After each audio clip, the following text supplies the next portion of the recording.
When you hear about dangerous rivalries in the world today, the one between Iran and Israel stands out. It's strange if you think about it. These two countries don't share a border. They've never officially been at war, yet they act like they're trapped in a fight for survival. The tension runs deep, and it's been building for decades. But to understand why, you need to go back, way back, to a time when Iran and Israel were actually on the same side. It might surprise you, but before 1979, Iran and Israel had a pretty solid relationship. Iran, under the Shah, a secular, Western-aligned monarch, recognized Israel and maintained quiet cooperation with it. The two countries traded oil and weapons, shared intelligence, and worked together on technology and military projects. In a region where most Arab states rejected Israel entirely, Iran was a rare exception. It wasn't an open friendship, but it was real. That all changed in 1979.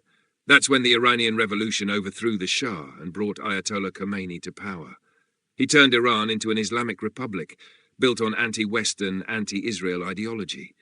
Israel wasn't just a country anymore. It was a symbol of everything the new regime hated: Western influence, secularism, colonialism. Iran began referring to Israel as the Zionist regime, or the Little Satan, and made it clear that it considered Israel illegitimate.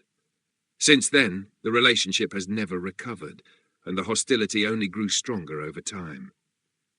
In the 1980s and 1990s, Iran started backing groups that were openly committed to Israel's destruction, most notably Hezbollah in Lebanon and later Hamas in Gaza. Through funding, training and weapons, Iran extended its influence across the region and made sure its message reached Israel's borders.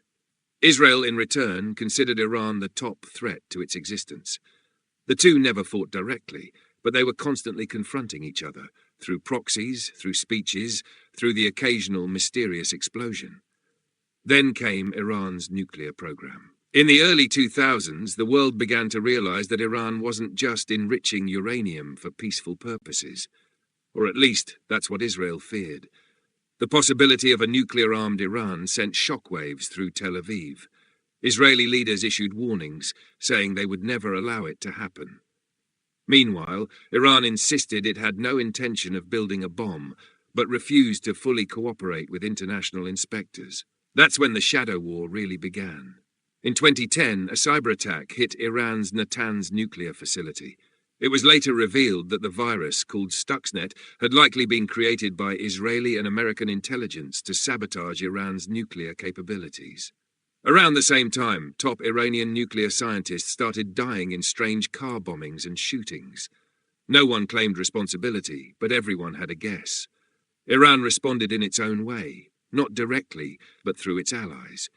Hezbollah's missile arsenal in Lebanon grew.